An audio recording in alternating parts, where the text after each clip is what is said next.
NCN TV की जानिब से आप सबको नया साल 2021 नई उम्मीदों, नए जज्बे और नई उमंगों के साथ मुबारक हो।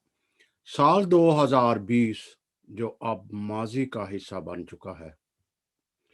नया साल नई तमन्नाओं और दुआओं के साथ तमाम आदमजात खुदा के हजूर सर नगू हैं कि खुदा कोरोना वायरस जैसी वबा से दुनिया को बचाए और जिंदगी फिर मामूल पर आ जाए। 2020 में इस वबा की वजह से तमाम कारोबार ठप होकर रह गया। पूरी दुनिया में लोग घरों तक महदूद होकर रह गए। सरकारी और नीम सरकारी तदरीसी नीज तालीमी अदारे भी बंद होकर रह गए, बल्कि कुछ तो ऑनलाइन चले गए। यहाँ तक कि आबादात भी नेट पर होने लगी। मार्केटें बंद होने की वजह से मैशियत तबाह होकर रह गई। दुनिया की कुल आबादी का तकरीबन 10वां हिस्सा मौत की आगोश में चला गया। खसूसन बूढ़े लोग लुकमा अजल बन गए, मगर उम्मीद का दामन अभी छूटा नहीं।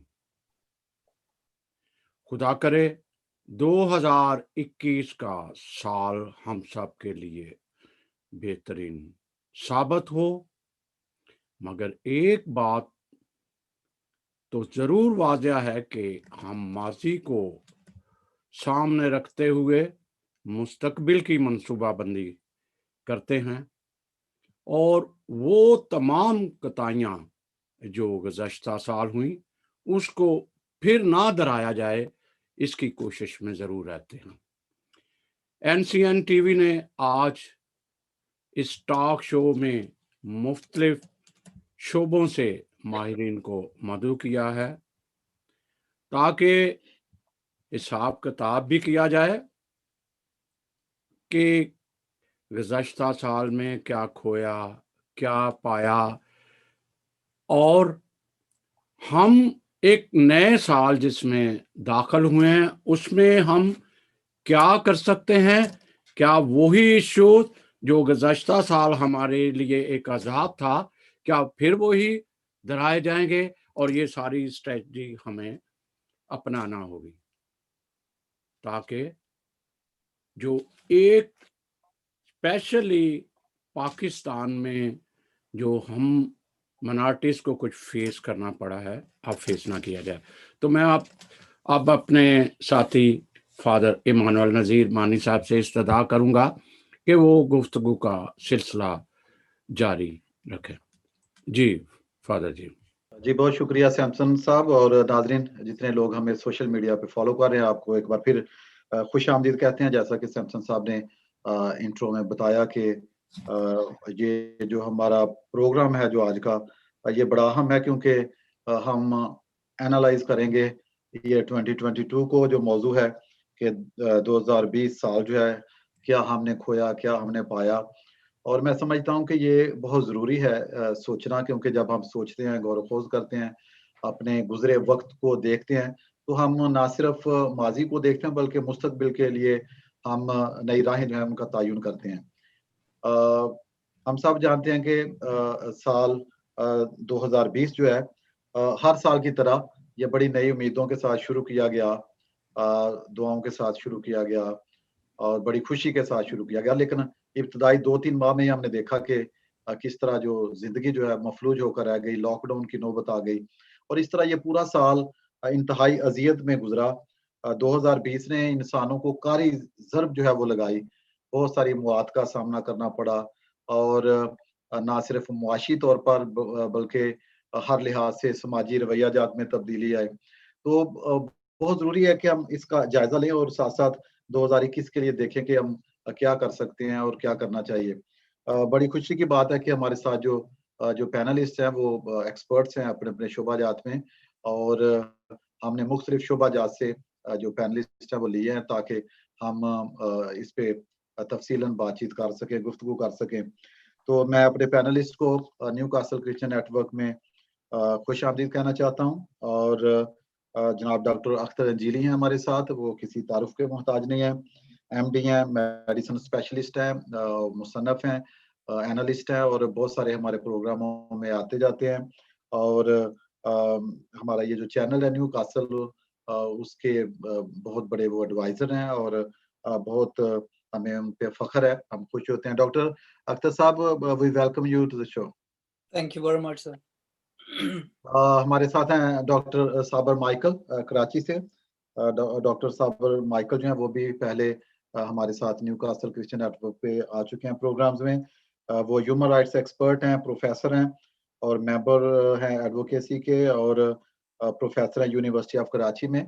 और इंसानी हकूक़ के हवाले से भी उनकी बहुत कोशिश रहती है और बुलंद एक आवाज़ हैं इंसानी हकूक़ के हवाले से भी। डॉक्टर साहब, हम आपको वेलकम कहते हैं शो में। थैंक यू वेरी मच जी, शुक्रिया। हमारे साथ नादिया हमीद साहबा हैं।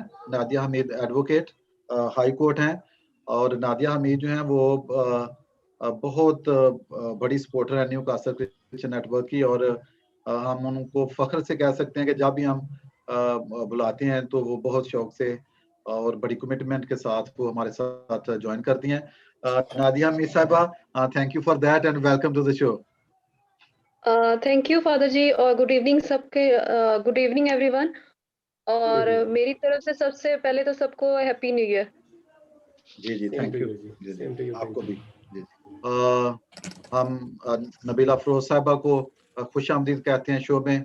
नबीला अफरोज साहबा, welcome to the show. Thank you sir, thank you father. जी जी, थैंक यू। तो नाजरीन, थैंक यू वंस अगेन। और हम अपने जो प्रोग्राम है उसका बाकायदा भी आगाज करते हैं सवालों जवाब का, जो है सवालात का, जो अपने पैनलिस्ट हैं उनसे। डॉक्टर अख्तर अंजीली जो हैं, उनकी तरफ ये पहला सवाल लेके जाना चाहता हूँ। डॉक्टर अख्तर अंजीली, क्योंकि आप यूके में हैं और आपने देखा कि क्योंकि आपका शोबा जो है वो मेडिकल का है, एक इस तरह की जो वबा होती है बहुत बड़ी, जो कि इंसानों को इतने बड़े लेवल पे मुतासर करती है, तो आप किस तरह देखते हैं कि इसको किस तरह मैनेज किया गया, अच्छे तरीके से किया गया एनएचएस ने, या हुकूमती सतह पे जो कोऑर्डिनेशन होती है, ये बहुत ज़रूरी होती है कि एक तो कुदरत की तरफ से कोई वबा आ जाती है तो बहुत दफ़ा फैसले करने पड़ते हैं वक़्त पे। तो आप किस तरह इसको देखते हैं, ये सारी सूरत-ए-हाल को, how it was controlled, how it was done, आपका क्या जो मुशाहिदा है? जी। Thank you very much father साहब। मैं अपने तमाम बाकी जो शुरका हैं इस प्रोग्राम के, उनका शुक्रिया अदा करना चाहता हूं कि हम सब इकट्ठे मिलकर इस बात को डिस्कस कर रहे हैं।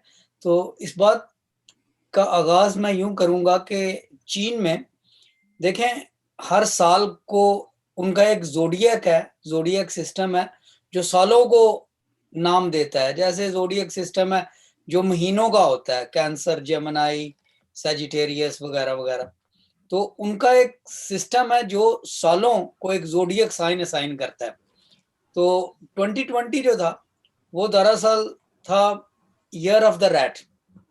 अब 2021 जो है चाइनीज ज़ोडिएक के लिहाज से it's year of the ox. ये ऑक्स का साल है 2021 जो अभी शुरू हुआ है। लेकिन चाइनीज ज़ोडिएक चाहे जो मर्जी कहे, पूरी दुनिया जानती है कि 2020 was actually year of the corona. उसको आप ज़ोडिएक का कोई भी सिस्टम अप्लाई कर दे, दुनिया ने उसके ऊपर एक लेबल लगा दिया है। और उसकी वजह यह है कि पूरा साल जो है वो हमारे हिसाब पर, हुकूमतों के हिसाबों पर, डॉक्टरों के हिसाब पर, मिलिट्री पर, पूरी दुनिया पर, स्टॉक मार्केट तक, एयर इंडस्ट्री पर, हर जगह पे कोरोना छाया रहा है। इस सिलसिले में मैं सबसे पहले, पाकिस्तान मेरा वतन है, मेरा मुल्क है, मुझे बड़ा प्यार है उससे, लेकिन मुझे उनसे गिला भी रहता है, अपनों से रहता है गिला। तो मिसाक इसके के उगरे हमसे थोड़ा सा गिला भी सुन ले, तो मैं पाकिस्तान और पाकिस्तान की हुकूमत से ये गिला करना चाहता हूँ कि जब वहाँ पर कोरोना आया, यूके में, अमेरिका में, पूरी दुनिया इस लपेट में आई, तो हर मुल्क ने इसकी एक स्ट्रैटेजी बनाई, हर मुल्क ने इसका एक लाहा अमल तैयार किया कि हमने इसको किस तरीके से मैनेज करना है। पाकिस्तान से जो इस हवाले से एक स्ट्रैटेजी निकली वो ये थी कि बच्चों को ये बार बार बताई गई, टीवी से कहा गया, अखबारों पे बड़े बड़ी सुर्खियां आ गई, कोरोना से डरना नहीं, कोरोना से लड़ना है। मुझे इस नारे से, इस मोटो से सख्त एतराज है। उसकी वजह यह है, सबसे पहली बात यह है कि इसमें एक नेगेटिविटी पाई जाती है। इसमें लड़ाई का आंसर है जो यहाँ पे बिल्कुल गैर जरूरी है, क्योंकि कोरोना कोई हमारा उस तरह का मिलिट्री फो नहीं है कि हमें फतह करने है, पूरी दुनिया के लिए एक अजाब था।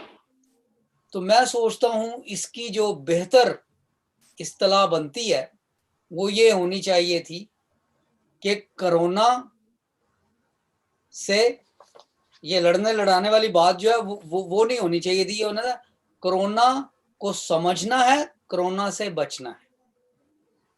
इसमें एक शाऊर बेदार करने वाली बात है, एक साइंटिफिक थिंकिंग को इनवाइट करने वाली बात है कि कोरोना जो है, देखें आप उससे क्या लड़ेंगे, जिसको आप देख ही नहीं सकते उससे क्या लड़ेंगे।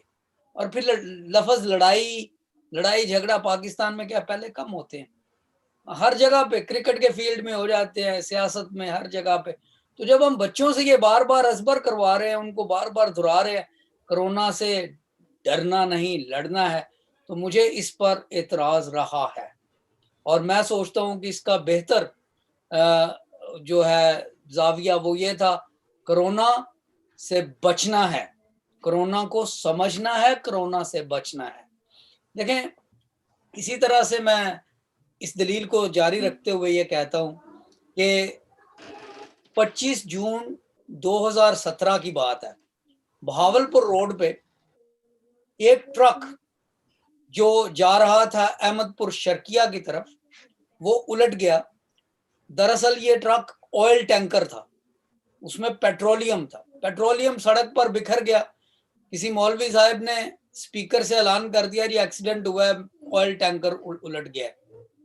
बहुत से लोग वहां पर अपनी घरों से बाल्टियां डिब्बे लेकर पेट्रोल इकट्ठा करने चले गए। आपको याद होगा ये पूरी दुनिया में ये खबर चली थी, और मेरे पास अभी तक जंग का तराशा पड़ा हुआ है, डॉन का तराशा पड़ा हुआ है। तो जब वो लोग पेट्रोलियम इकट्ठा कर रहे थे, जून की गर्मी, 25 जून की बात है ये, पेट्रोलियम, अबे एक सिगरेट की, एक चिंगारी की जरूरत थी, पूरा वो इन्फर्नो बन गया। 150 लोग उसी वक्त, जिनमें बच्चे, खवातीन, बाकी लोग थे उनकी, और उसके बाद 150 के अलावा बहुत सारे जख्मी हुए जिनको अस्पतालों में ले जाया गया। क्यों? इसलिए क्योंकि साइंस की समझ हमारे मुल्क में बहुत कम है। कोरोना की वबा जब आई है तो जहां पे इसके बहुत सारे मनफी पहलू हैं, बहुत ज्यादा मनफी पहलू हैं, इसमें एक मुस्बत पहलू ये हम निकाल सकते थे कि इस वबा को हम इस्तेमाल करते पाकिस्तान में public understanding of science promote करने के लिए। पब्लिक अंडरस्टैंडिंग ऑफ साइंस नहीं पाकिस्तान में, इसलिए अहमदपुर शर्किया में 150 लोग झुलस कर मर गए। इसलिए बहुत से, मैं ये नहीं कह रहा कि पाकिस्तान में अमवात कोरोना की इसलिए ज्यादा हुई हैं क्योंकि हम, पूरी दुनिया में हुई हैं, लेकिन चूंकि मैं पाकिस्तानी हूं, मैं बात पाकिस्तान की कर रहा हूं, तो हमने ये देखा कि पाकिस्तान में जो पब्लिक अंडरस्टैंडिंग ऑफ साइंस है, जिसकी वजह से लोगों ने मास्क नहीं पहने, हाथ धोना या जो वो करने थे वो कम किया है, ये खुदा की मेहरबानी है कि वहां पर अमवात दीगर ममालिक से कम हुई हैं। लेकिन जो हमारे रवैये हैं, हमारी जो सोसाइटी के रवैये हैं, मेरे साथ डॉक्टर साहब बैठे हैं, डॉक्टर साबिर, वो शायद इस पे थोड़ा सी बाद में बात करें, वो ऐसे थे कि वी बिहेव्ड वेरी अनसाइंटिफिकली। सियासी जलसों में, खेलों के मैदान में, इधर उधर, बाकी शादियों ब्याहों में, यूके में, अमेरिका में पब्लिक अंडरस्टैंडिंग ऑफ साइंस को बहुत दर्जा दिया जाता है। यहां तक कि 200 साल पहले यहाँ पर एक साइंसदान थे, माइकल फैराडे, उन्होंने क्रिसमस लेक्चर्स शुरू किए, लोगों को बताया साइंस के बारे में। और आज भी यूके में एक ग्रुप है सेज, जिसको हुकूमत की तरफ से ये जॉब है। अब मुझे लोग कह देंगे जी पाकिस्तान में भी इस तरह के ग्रोह मौजूद होंगे, लेकिन उनका जो पब्लिक में असर रसूख है वो कहीं देखने को नजर नहीं आ रहा। किसी ने public understanding of corona virus पे सिर्फ टीवी से ये कह देना कि हाथ धोएं, क्यों धोएं, वायरस क्या है, क्यों फैलता है, कैसे फैलता है, वगैरह वगैरह, ये पब्लिक अंडरस्टैंडिंग ऑफ साइंस हमारी बहुत कम है। और मैं चाहता हूं कि जैसे हम ये नया साल शुरू कर रहे हैं तो हमें इन चीजों का ख्याल रखना चाहिए। आखिरी बात मैं ये कहना चाहता हूं कि अगर हमारे किचन में पानी फर्श पर गिरा हो और बच्चा आगे कहे कि डैडी वो पानी गिरा है, तो हम उसे बार बार कहे जाएंगे जी वो फर्श पे तौलिए डाल दो, बोरियां डाल दो, पानी खत्म होता जाएगा वहां से। जब तक कोई टूटी बंद नहीं करेगा ना, वो पानी गिरता रहेगा। जब तक पाकिस्तान में हम अपने लोगों को ये साइंस का शऊर नहीं देंगे, उसी तरह से जिस पैशन के साथ जुल्फकार अली भुट्टो ने पाकिस्तान में सियासी शऊर दिया था, उसी पैशन से जिस तरह से जनरल ज़ियाउल हक ने पाकिस्तान में इस्लामाइजेशन फैलाई थी, उसी पैशन से जिस तरह से हम दौरान जंग इंडिया के खिलाफ एक शऊर बिखेर देते हैं, हर शख्स को पता होता है कि दुश्मन ने हमें हमला किया है। पाकिस्तान में इस वक्त जहालत का हमला है and we have got to fight against it. हमारे दोस्त यहाँ पे बैठे हैं, मुअज़्ज़ज़ ख़वातीन जो पब्लिक ह्यूमन राइट्स के लिए काम कर रही हैं, डॉक्टर साहब है हमारे साथ ह्यूमन राइट्स के लिए काम। मेरा ये पैशन है कि काश हम आने वाले साल में पब्लिक अंडरस्टैंडिंग ऑफ साइंस जो है उसका भी जिक्र करें, और ये जहालत जिन टूटियों से निकल रही है, गिर रही है और पाकिस्तान को इसमें डबो रही है, उनको बंद किया जाए so that we can understand. Pakistan में अस्पताल बनते रहते हैं, लेकिन अस्पतालों में अमराज की ट्रीटमेंट होती है, प्रिवेंशन नहीं होती। What Pakistan needs in 2021 and here onwards is something to prevent, और ये एक बहुत बड़ी बात है, public understanding of science, public health. ये मेरा पैगाम है। काश हमारे सुनने वालों में से कोई शख्स इसको सुने और इस पर अमल दरामद करे। Thank you very much for your time. Doctor साहब, मैं एक बात करना चाह रहा हूँ, यही अगर जो नैब को दे दिया जाता कोरोना वायरस, तो मैं भी मैशियत खराब ना होती, वो अंदर बंद कर देते कोरोना वायरस को। जी जी जी भाजी। जी डॉक्टर संजीरी साहब, बहुत शुक्रिया। आपने बहुत मौसर अंदाज से मेडिकल तौर पे बताया कि किस तरह चीज़ें जो हैं उनको हैंडल किया गया और खासतौर पर पाकिस्तान में किस तरह इन चीज़ों को लिया गया। डॉक्टर साबर माइकल हैं, उनकी तरफ बढ़ते हैं। डॉक्टर साबर माइकल, आपने डॉक्टर अख्तर अंजली को सुना, उन्होंने थोड़ा सा इस बात की तरफ इशारा किया कि जो खासतौर पे इतनी बड़ी वबा का सामना था, तो उन्होंने कहा कि इसको कहा गया कि इससे लड़ना है, और ये नहीं बताया गया कि इसको किस तरह अंडरस्टैंड करें, और जो हमारा रवैया होना चाहिए इस तरह के मामलात की तरफ, वो उस तरह संजीदा नहीं है। तो आपने देखा कि बहुत देर तक तो पाकिस्तान में लोग जो है वो मानते नहीं थे कि ये कोरोना भी है।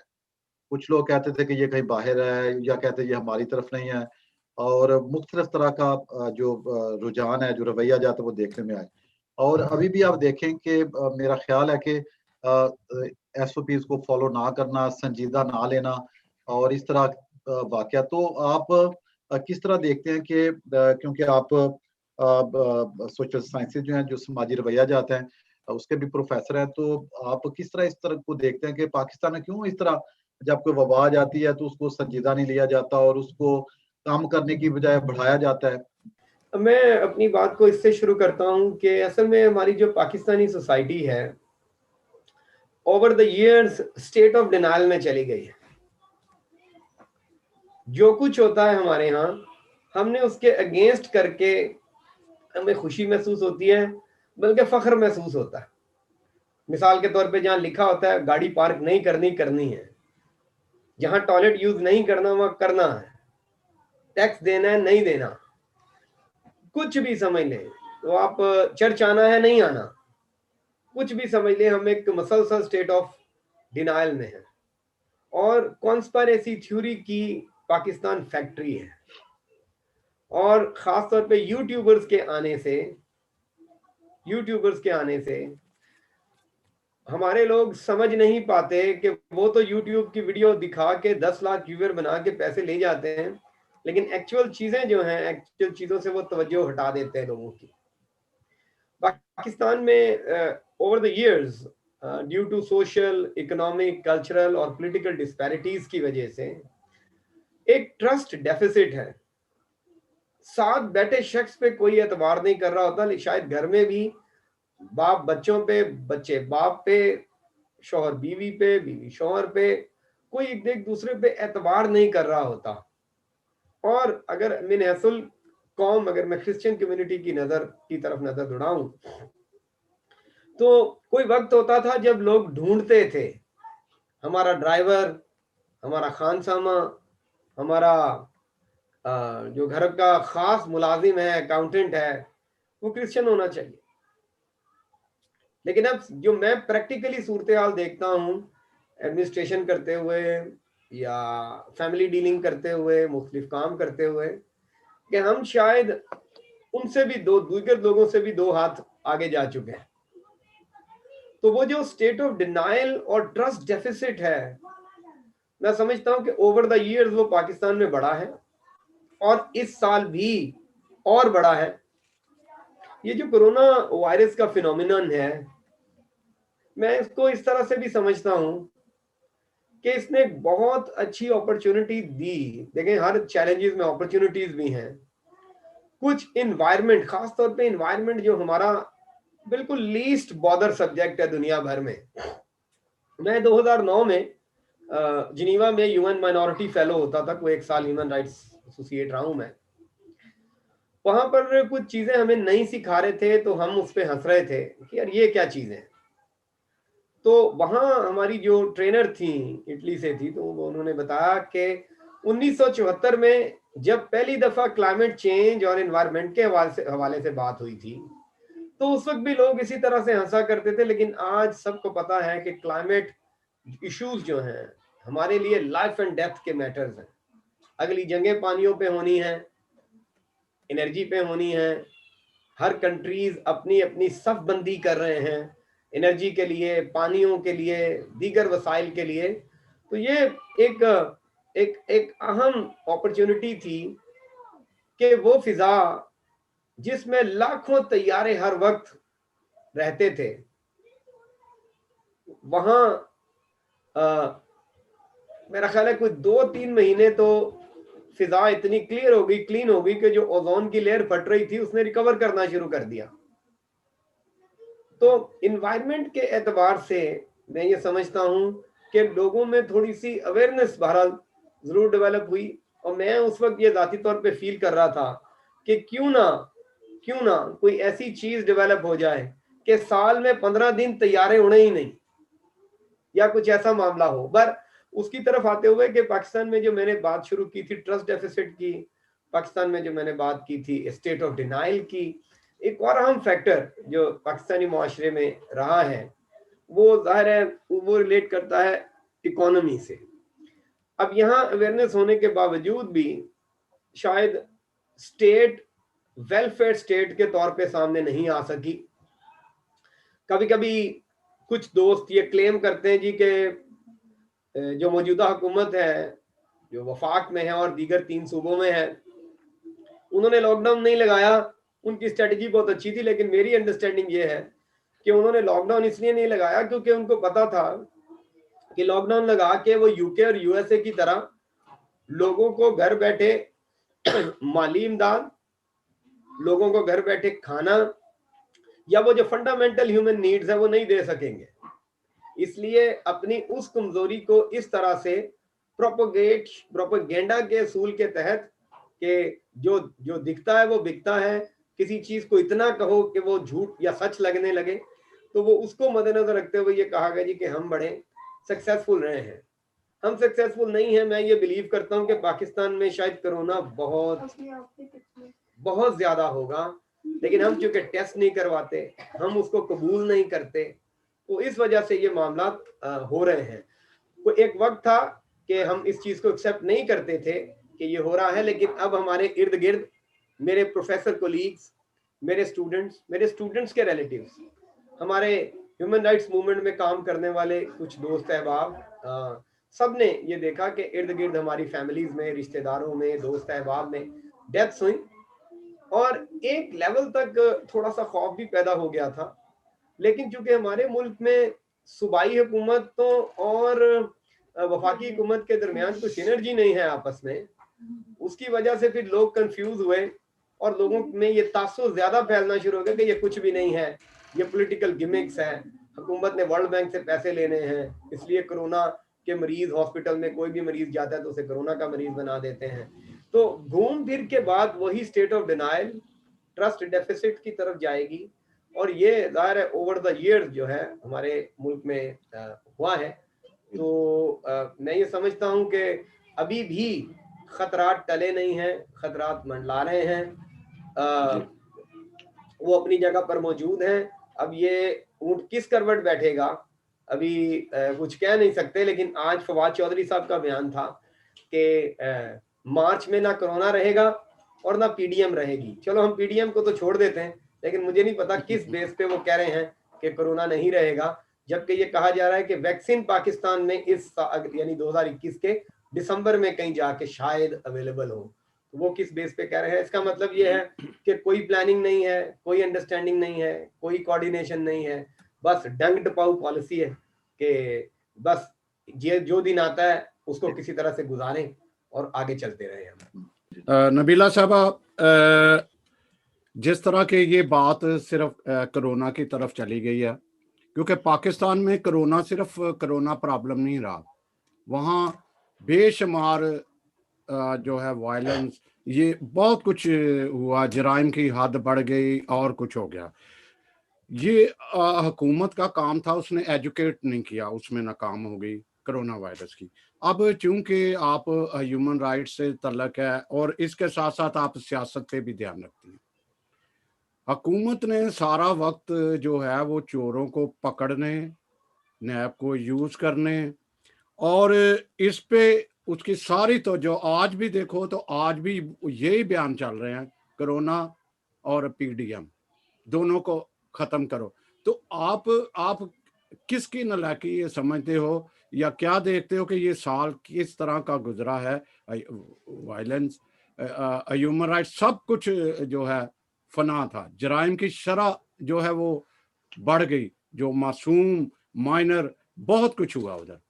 जी बहुत शुक्रिया सैमसन साहब। और आपके सवाल के साथ ही जोड़ते हुए मैं पहले साबिर माइकल साहब की बात को बढ़ाऊंगी आगे कि एनवायरमेंटलिस्ट का एक ग्रुप ऐसा भी है जो कहता है कि अगर इंसान नेचर की केयर नहीं करेंगे तो फिर नेचर अपनी केयर खुद करेगी, और जब नेचर अपनी केयर खुद करेगी तो फिर पता नहीं वो किस जालिमाना तरीके से करेगी। ये जहाज तो रुके, गाड़ियां भी रुकी, ओजोन लेयर भी रिपेयर होना शुरू हुई, लेकिन साथ अमवात कितनी ज्यादा हुई हैं। तो इंसानों को इस पे बहुत ज्यादा गौर करने की जरूरत है और प्रैक्टिकल स्टेप्स लेने की जरूरत है कि अगले सालों में ओजोन लेयर को हम खुद रिपेयर करें। ये नहीं हो कि नेचर अपने तरीके से करे और फिर इंसान इसी तरह से नुकसान उठाए। आपके सवाल के जवाब में मैं इसको अगर ह्यूमन राइट्स फ्रेमवर्क में देखूं तो दो बड़े groups, social cultural and political, social cultural, economic social cultural rights और सिविल एंड पॉलिटिकल राइट्स के हवाले से। तो अगर मैं इकोनॉमिक सोशल कल्चरल राइट्स के हवाले से बात करूं तो कोरोना से रिलेटेड जाहिर है हम बिल्कुल कोरोना को छोड़ के भी बात नहीं कर सकते, क्योंकि हर चीज इससे इफेक्ट हुई है। तो जिस तरह आपने इंट्रो में कहा था कि बहुत बेरोजगारी बढ़ी, मईशत हुई तबाह और इस तरह सारी चीजें, लेकिन अगर मैं माइनॉरिटी पर्सपेक्टिव में बात करूं तो जो सोसाइटी का ज्यादा पिसा हुआ गरीब तबका था, क्योंकि मैं प्रैक्टिकली एनजीओ के साथ वाबस्ता हूँ और हम लोग फील्ड में काम करते रहे और हम देखते रहे हैं कि माइनॉरिटी कम्युनिटी के लोगों की हालत बहुत बहुत खराब थी।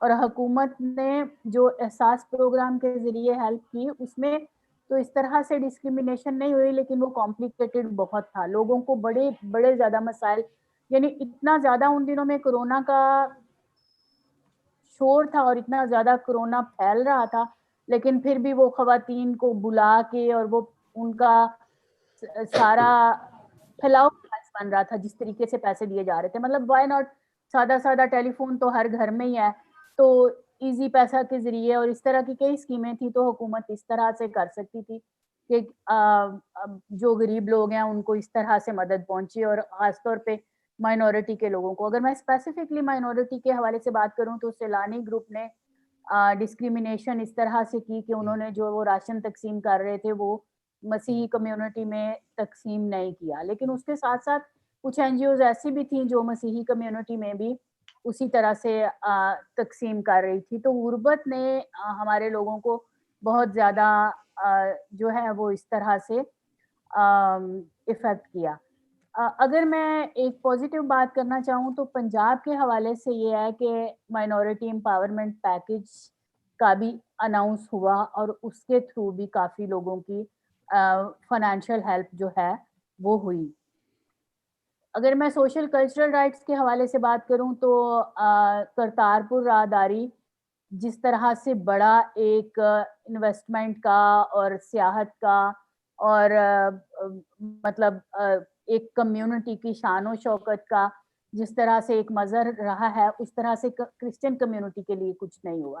हालांकि प्रॉमिस था कि टेक्सला में मुकद्दस थोमा वाली जगह को इस तरह से अपडेट किया जाएगा कि वो सियाहत का एक अच्छा मुकाम बन सके और इस तरह, लेकिन अभी तक तो वो नहीं हुआ। हम होप करते हैं कि अगले साल में ये हो जाए, क्योंकि ह्यूमन राइट्स के मिनिस्टर जो हैं जो पंजाब के, वो ये बोलते हैं कि उनके ये उन्होंने इस बात का बीड़ा उठाया हुआ है कि जिस तरह से ये एक करतारपुर राहदारी वाला काम हुआ है, इसी तरह से मसीही कम्युनिटी के लिए ये टेक्सला वाला काम हो। सिविल पॉलिटिकल राइट्स के हवाले से जो मैं बात करूं वो उसमें मेरी बहुत मतलब ज़्यादा पैशन है और ज़्यादा बातें भी कुछ तकलीफ दे हैं। मतलब आरजू राजा केस तो बहुत ज़्यादा सोशल मीडिया पे आया, लेकिन इसके अलावा इतने ज़्यादा केसेस हुए हैं माइनर बच्चियों की कन्वर्जन के, और पंजाब से भी बहुत हुए हैं, सिंध से भी बहुत हुए हैं, और इस पे कोई भी पिछले साल में लेजिस्लेशन नहीं हो पाई। बहुत ज़्यादा नाउमीदी की बात है।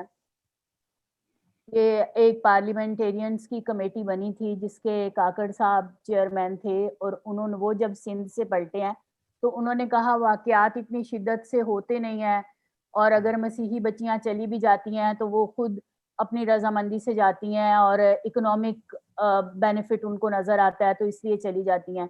तो ये मेरा ख्याल है कि 2020 में हमारी कम्युनिटी के लिए ये सबसे ज्यादा परेशानी की बात है, और हमने ये खोया है। नबीला साहबा, मैं यही कहना चाह रहा था कि उसने तो गवर्नमेंट ने तवज्जो जो देनी चाहिए थी इंसानी फलाह बहबूद के लिए या अपनी मिनारिटी के लिए, उसने तो तवज्जो अपनी इक़्तिदार को संभालने या वो अपोजिशन को बंद करने या उसी का मुकाबला आज भी यही हो रहा है। आज भी ये मेरा सारा मतलब यही था कि उसने सारा टाइम इधर ही गुजारा। चाहिए तो नहीं हुई है, बिल्कुल नहीं हुई है। लेकिन एक बात ये है कि फोर्स कन्वर्जन पे काम होना चाहिए। इस पे हमारी कम्युनिटी जो है, पॉजिटिव बात ये है कि वो खड़ी हुई है और वो इकट्ठे हुए हैं और ये एक बड़ी मूवमेंट बनी है, और ये आज भी इसमें मतलब बड़ी जान है। तो ये हमारे लिए 2021 में ये एक होप है कि इस पे कुछ हो जाएगा। इसके अलावा जो अगर मैं स्पेशली लेजिस्लेशन के हवाले से बात करूं तो 2020 में कमीशन बना है on for minority rights, commission for minorities. तो वो बहुत डिसअपॉइंटिंग है, क्योंकि जितने भी commission human rights institution Pakistan में बने हैं, commission on status of women है, नेशनल ह्यूमन राइट्स कमीशन है, कमीशन फॉर चाइल्ड राइट्स है, ये सारे कमीशन एक्ट ऑफ पार्लियामेंट से बने हैं। जब वो एक्ट ऑफ पार्लियामेंट से बनते हैं तो उनके पास स्टैट्यूटरी पावर्स होती हैं। ये कमीशन जो है ये एक नोटिफिकेशन से बन गया, और इस कमीशन के पास अभी भी आप अगर देखें इस कमीशन को बने कितने महीने हो गए हैं और उनका कोई भी काम जो है वो सामने नहीं आया।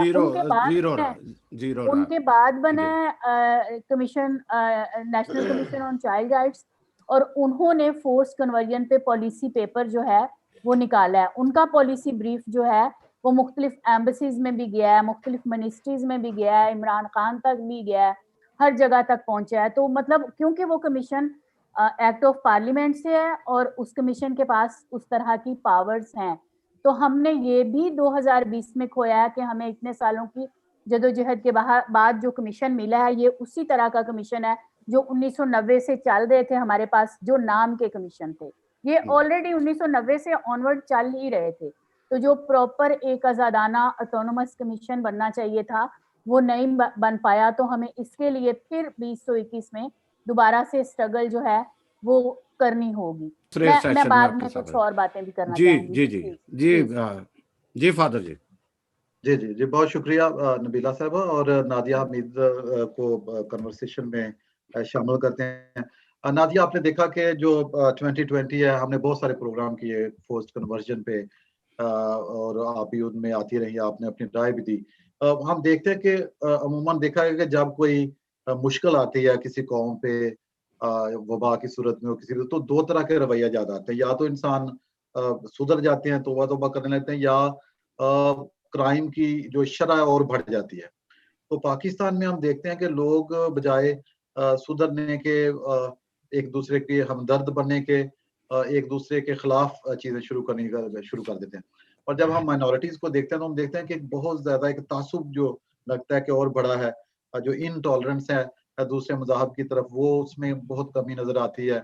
जो वाकयात हमने देखे उसमें हैरेसमेंट के वाकयात हैं वो बहुत ज्यादा हैं। गिरजाघरों पर भी जो हमले हैं उनके जो तासुब है वो बड़ा, हम देखते हैं कई मौलवी उठ के तकरीरें शुरू कर देता है कि जी ये जो क्रिश्चियन जो है ये काफिर हैं, और ये वो अभी भी रिसेंटली, अभी कल मैं एक वीडियो देख रहा था, आपने भी देखी होगी, तो किस तरह वो दलाइल देते हैं। तो ये आप क्या देखती हैं, ये कैसी सूरत है, आप किस तरह 2020 को देखती हैं ओवरऑल माइनॉरिटीज के हवाले से? जी फादर जी, मेरे ख्याल में 2020 जो था, कोविड की वजह से एक तो मुआशी तौर पर लोग बदहाली का शिकार हुए। दूसरा जो था, हम रिलीजियस मिनॉरिटीज जो थी, एक इकोनॉमिकली पहले डाउन चली गई। फिर दूसरा क्या हुआ कि उनको जो सपोर्ट थी, उनकी फैमिलीज जो थी, वो बेराह रवी की तरफ बढ़ना शुरू हो गई। मैं लड़कियों को बेराह रवी की तरफ कहूंगी, क्योंकि वो कुछ इकोनॉमिकल इश्यूज भी इसको गिना जाएगा कि अगर आप उनकी चीजों को देख के थोड़ा सा लालच में आके उनकी तरफ अट्रैक्ट हो गई, क्योंकि वो कहते हैं ना, ताली दोनों तो हाथों से बजती है, एक तरफ से नहीं। तो कुछ हमारी भी गलतियां हैं, और मेजोरिटी हमें जैसे आरजू राजा, फिर वो फराह केस जो है फैसलाबाद से, उनकी शक्ल में नजर आता है। लेकिन साथ ही हमें एक और भी केस नजर आता है जिसमें लड़की ने वो खुदकुशी कर ली। तो अभी ये है कि हमारी जो सोसाइटी है, वो वक्त के साथ साथ अपने अंदर सुधार नहीं ला रही। हमें वक्त जो है वो सख्ती देकर इंसान अपने आप को बेहतर समझता है, सुधारता है कि मैं दोबारा से ये गलतियां ना करूं। लेकिन एज ए नेशन, हमारी जो कम्युनिटी है वो इस चीज को बहुत लाइट ले रही है, जिसके जो खमियाजा है हमें, वो हम देख रहे हैं कि वो हमें भुगतना पड़ा है वक्त के साथ साथ। और एक वक्त ये आएगा कि जैसे अभी एक कुछ अर्सा पहले एक वीडियो वायरल हुई थी कि वो मुस्लिम फैमिली ने प्रपोजल भेजा क्रिश्चियन लड़की के घर कि अगर आप शादी नहीं करेंगे तो हम आपको मार देंगे। तो इस तरह के वाकयात तो बहुत फ्रिक्वेंटली होना शुरू हो जाएंगे। तो ये हमारे लिए लम्हा फिक्रिया है। वो कि हमारी कौम जो है वो एक लाडली कौम है और इसकी तरफ वो ध्यान नहीं दे रही, और सिर्फ वो अपनी पर्सनल नमूदो नुमाइश और शोर फेसबुक पे डाल लेना, तो ये काफ़ी नहीं है। हमें प्रैक्टिकली भी कुछ काम करना होगा। बहुत सारी एनजीओज मुख्तलिफ तरीकों से काम कर रहे हैं, और मुख्तलिफ जगहों पे बहुत कुछ स्टेप्स लेने के बारे में सोचा जा रहा है। जैसे मैडम नबीला ने बोला कि जैसे मिनॉरिटी राइट कमीशन है, बेसिकली तो ये उनका काम था कि इस तरह के इश्यूज जैसे ही सोसाइटी में आते हैं, तो आप उनको रिड्रेस करना शुरू करें। अब जैसे हिंदू आज वो टेम्पल के अंदर कल इशू हुआ है, तो फौरन ही चीफ जस्टिस ने नोटिस लिया। तो क्या चीफ जस्टिस हमारे इश्यूज पे नहीं नोटिस ले सकते कि मिनॉरिटी एक मुल्क का हिस्सा है, वो उसका फेस है कि आया कि वो अपने लोगों को 92.6% जो आबादी है वो मुस्लिम्स की है, उसके बाद जो मिनॉरिटीज हैं उनके साथ इस तरह का बुरा सलूक हो रहा है। हमारा इंटरनेशनल मीडिया भी हमें सपोर्ट कर रहा है, हमारे इदारे भी हैं, हमारे ओवरसीज पाकिस्तानी है, वो बैठे शोर डाल रहे हैं। क्या उनका सिर्फ शोर डालना ही बेहतर है? क्या हम अमली तौर पर उनको सिर्फ शोर डालने के लिए, चलो कोई बात नहीं, एनजीओ हैं बोलती रहती हैं, हमें खुद भी सोचना होगा फैमिलीज का किरदार अपना अदा करना होगा। ये नहीं होगा कि वो लड़की जा रही है, कोई बात नहीं, बाद वाले हैं। तो ये वाली चीजें, जो रवैया हमें चेंज करना पड़ेगा। आरजू राजा का केस जो है वो एक एग्जाम्पल बन के सामने है कि नेबर के साथ इतनी आपने उसको इतना आपने रिलैक्स रखा हुआ है कि आपके घर में कभी भी जा सकता, आ सकता है, आपके बच्चे बाहर जा सकते हैं।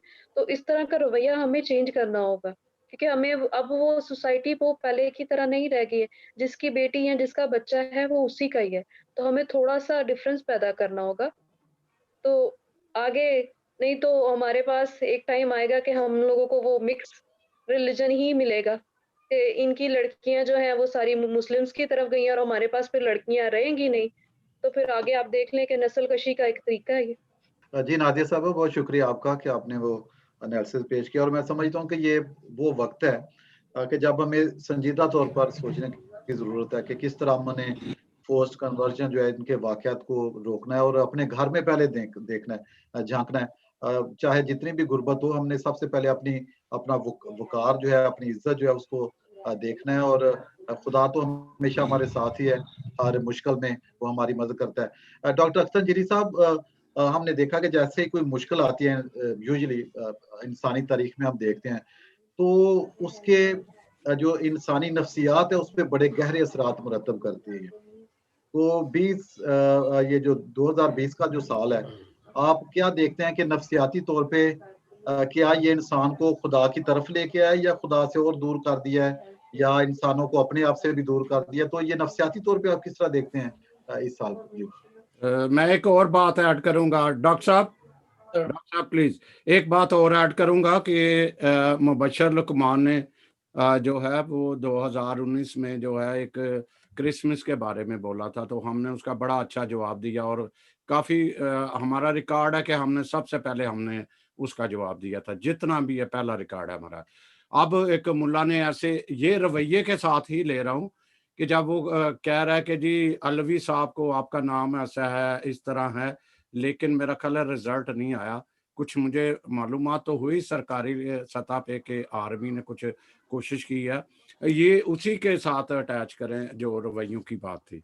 जी thank you very much sir. मैं मेरे पास वक्त आज थोड़ा सा कम है क्योंकि पहले से एक कमिटमेंट है चर्च के साथ, लेकिन मैं आपकी बात का जवाब मुख्तसर तौर पे देने की कोशिश करूंगा। फादर साहब, सबसे पहले मैं आपकी बात का जवाब देना चाहता हूँ, और वो ये है कि मैं प्रैक्टिसिंग फिजिशियन हूँ और अभी कल भी तकरीबन 35-40 मरीजों को मैंने ट्रीट किया है, देखा है, कंसल्ट किया है।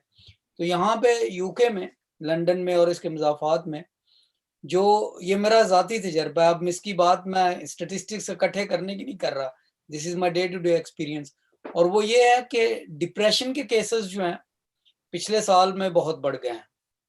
डिप्रेशन बढ़ गई है, उसके साथ एक और साइकोलॉजिकल टर्म है पोस्ट ट्रॉमेटिक स्ट्रेस डिसऑर्डर। तो ये जो कोरोना का वक्त गुजरा है, इसको लोगों ने बड़ा स्ट्रेसफुली लिया है। खास तौर पे आपको पता है यहाँ पर आबादी बुजुर्गों की बहुत ज्यादा है। 80s 90s में जितने लोग नॉर्दर्न यूरोप और यूके में, दुनिया में कहीं नहीं है, तो वो सब घरों में महसूर होकर रह गए हैं। इसलिए ये चीज जो है इसने सोसाइटी को बहुत मुतासर की है। एक और डायग्नोसिस है, तशखीस है, जिसे हम कहते हैं SAD, सीजनल अफेक्टिव डिसऑर्डर। जब सर्दियां होती हैं, कहीं धूप नहीं नजर आती, सूरज नहीं निकलता, तो लोग एक अजीब तरह की परेशानी, गम में मुब्तला हो जाते हैं, जो नफ्सियाती तौर पे उसे SAD कहते हैं, सीजनल अफेक्टिव डिसऑर्डर। और उसमें फिर लोगों को बहुत संभाला देना पड़ता है। इस तरह के बहुत से जो बाकी अमराज हैं या तशखीसें हैं, उनमें बहुत इजाफा हुआ है। लेकिन ये चूंकि इस मुल्क में अच्छी बात यह है कि NHS, नेशनल हेल्थ सर्विस, बहुत फ़ाल है, लोगों के घरों तक जाना, लोगों को 1 to 1 केयर देना, हर एक को मिलना, हर एक की खबर रखना। तो इसलिए यहाँ पे, लेकिन अनफॉर्चुनेटली पाकिस्तान में ये बात नहीं हो सकी।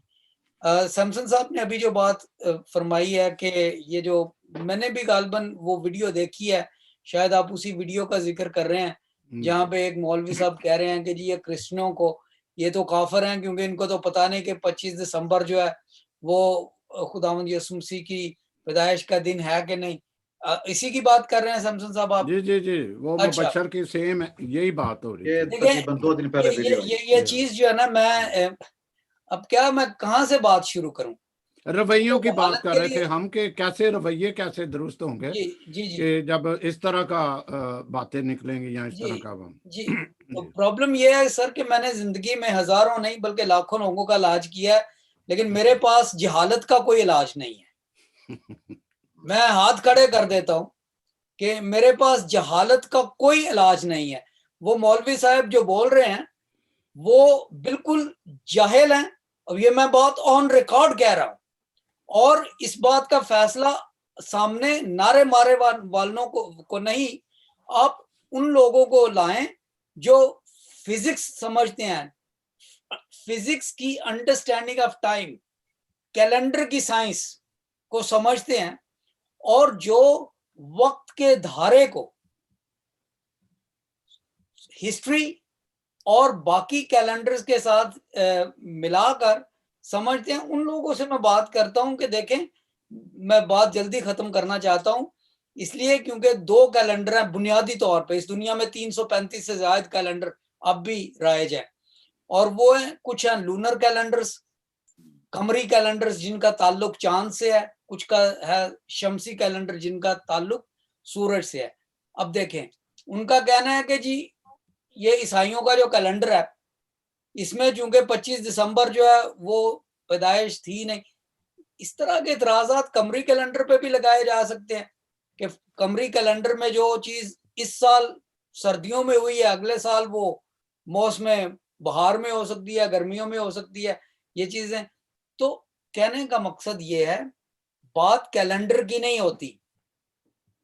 अब ये फिजिक्स की बात जो मैं करने लगा हूं, ये वो है, वक्त के धारे को समझने के लिए, to understand the physical arrow of time, आपको एक रिलेटिव पोजीशन इख्तियार करनी पड़ती है, और उस लिहाज से वक्त के तमाम कैलेंडर जो हैं वो यकसर रिलेटिव है और एक दूसरे के लिहाज से गलत है,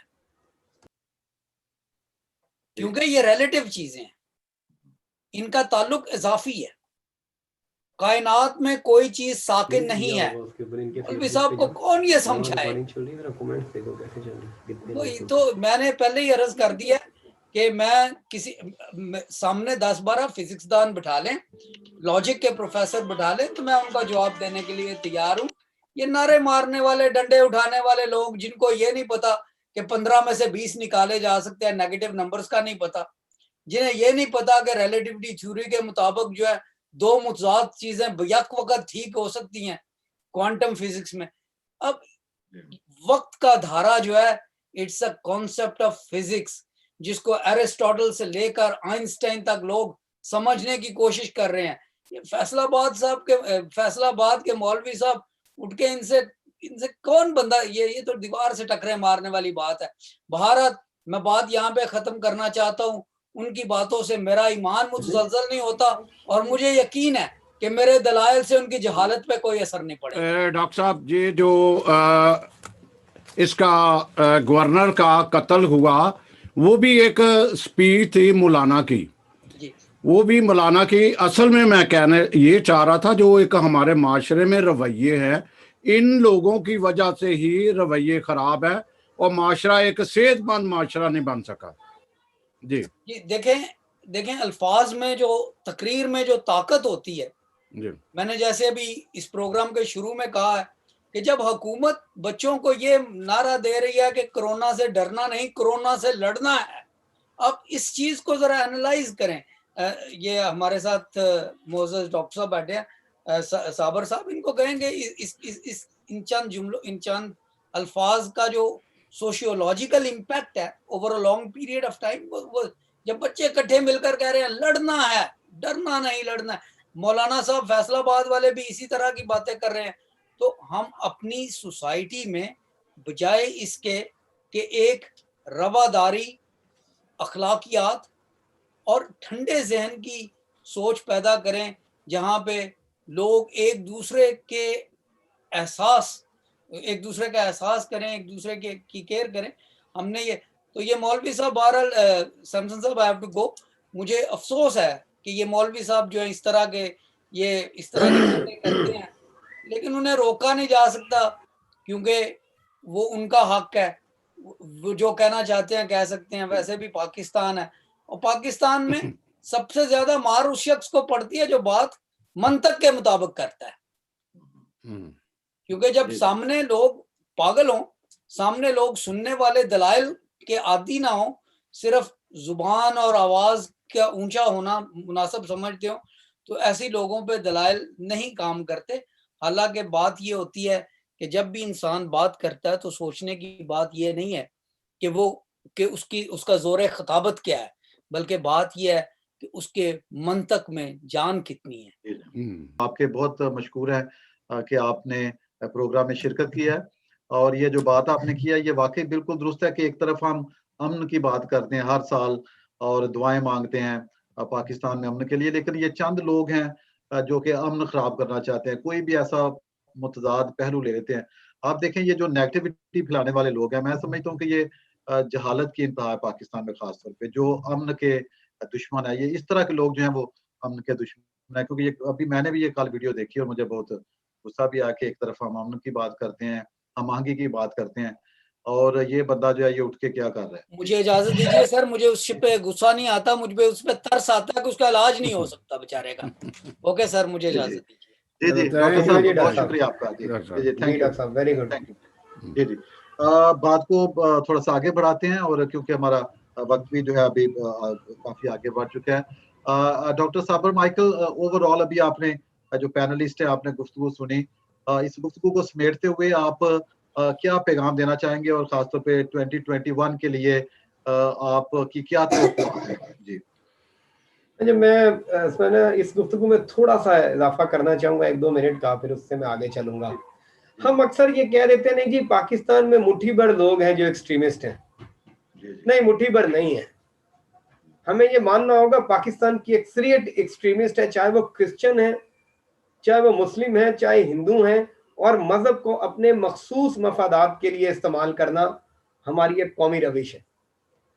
मैं और एक मकबूल जान साहब का एक प्रोग्राम सुन रहा था जिसमें उन्होंने सियासी जमातों को पॉपुलैरिटी का बेंचमार्क क्या बताया कि वो उन बकौल उनके के 30 लाख से ज्यादा लोग खादम नदवी साहब के जनाजे में आए थे।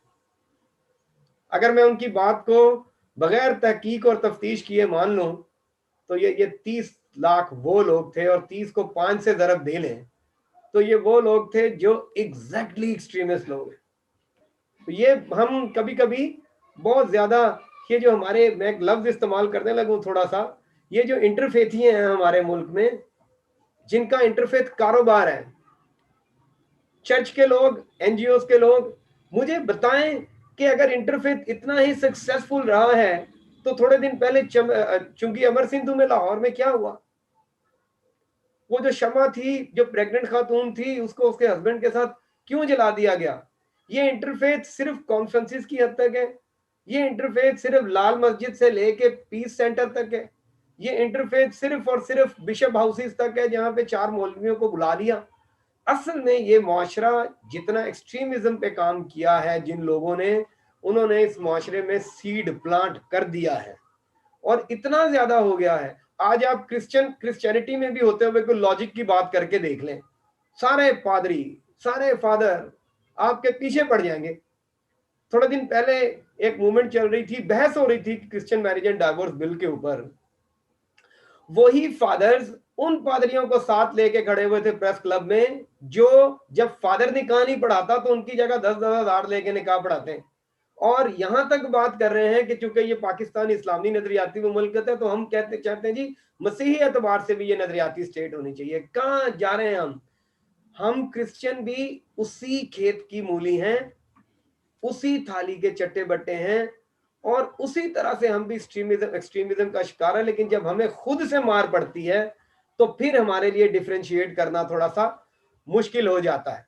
ये जो तस्वर है इस मुआशरे में रिलीजियस हेजिमनी का, फैमिली हेजिमनी का, कम्युनिटी हेजिमनी का, जेंडर हेजिमनी का, वो खत्म नहीं हो सका। एनजीओस की स्ट्रगल के बावजूद खत्म नहीं हो सका और ये जो खासतौर पे मैं बहुत अफसोस से ये कहना चाह रहा हूँ कि इस मुल्क में जो लोग इंटरफेथ की बात करते हैं, जरा स्टैटिस्टिक्स दे सकते हैं कि ब्लास्फेमी के वाकयात कम हो गए हैं, इलाकों में लड़ाई झगड़ों के वाकयात कम हो गए हैं। आप आज भी क्रिश्चियन हैं तो आप कमजोर हैं, चाहे आप डिप्टी कमिश्नर हैं, आपका वो स्टेटस नहीं है, चाहे आप यूनिवर्सिटी के प्रोफेसर हैं, आप कुछ भी नहीं है।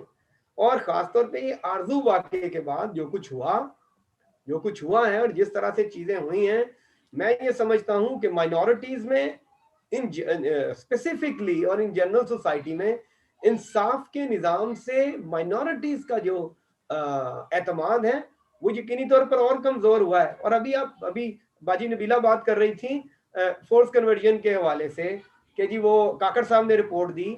मैंने काकड़ साहब की कमेटी के सामने खुद इंडिविजुअल कैपेसिटी में सखर में बाजी पेश हुआ था और मैंने उनसे कहा था कि अगर आपने इस किस्म के तासुरात दिए तो इसका मतलब ये कि आप मैनिपुलेटेड काम करेंगे। और जिन दिनों में हम आरजू के लिए मुजाहरे कर रहे थे प्रेस क्लब में, ये काकड़ साहब उन्हीं दिनों में उधर थे और मैंने अपने उसी मुजाहरे में उनकी स्पीच को कंडेम कर दिया था कि हमें पता था कि आपने आके यही कहना है। लेकिन एक तो बात छोड़ें, हमारी बहुत बड़ी सोशल एक्टिविस्ट के नाम से डॉन अखबार में 27 तारीख में आर्टिकल छपा है और उन्होंने ये फरमाया है उन्होंने, वो आजकल अथॉरिटी हैं फोर्स कन्वर्जन के ऊपर, पता नहीं किस लेडी फंड ने अवार्ड भी दे दिया।